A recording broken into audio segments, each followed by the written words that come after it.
میرے دل میں ہے یاد محمد،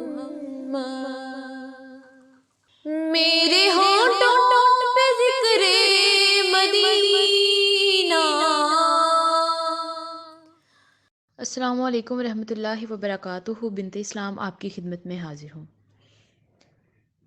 ناظرین اکرام، آج کی حدیث ہے حدیث نمبر 4، 5، 6 اور 7، کتاب مسلم، باب رسول اللہ صلی اللہ علیہ وآلہ وسلم پر جھوٹ باندھنے کی سختی کے بیان۔ حدیث نمبر 4۔ بسم اللہ الرحمن الرحیم۔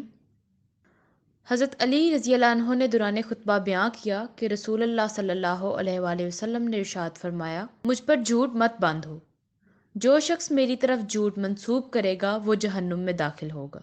حدیث نمبر 5۔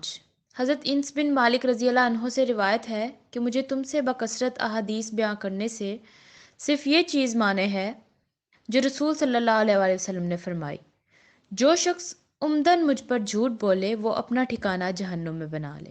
حدیث نمبر 6۔ حضرت ابو ہریرہ رضی اللہ عنہ سے روایت ہے کہ رسول صلی اللہ علیہ وآلہ وسلم نے ارشاد فرمایا، جو شخص جان بوجھ کر میری طرف جھوٹی بات کی نسبت کرے وہ اپنا ٹھکانہ دوزخ میں بنا لے۔ حدیث نمبر 7۔ حضرت علی بن ربیعہ سے روایت ہے کہ انہوں نے کہا کہ میں مسجد میں آیا اور ان دنوں امیر کوفہ مغیرہ بن شیبہ تھے۔ مغیرہ نے کہا کہ میں نے رسول صلی اللہ علیہ وآلہ وسلم کو فرماتے ہوئے سنا کہ مجھ پر جھوٹ ایسا نہیں جیسا کسی اور پر جھوٹ باندھنا، جو مجھ پر عمدن جھوٹ باندھتا ہے وہ اپنا ٹھکانہ جہنم میں بنا لے۔ ناظرین اکرام، ان احادیث کی انگلش ٹرانسلیشن بھی ویڈیو سب ٹائٹل میں موجود ہے۔ ویڈیو کو زیادہ سے زیادہ شیئر کریں۔ السلام علیکم ورحمۃ اللہ وبرکاتہ۔ تاجدار حرم کے کرم سے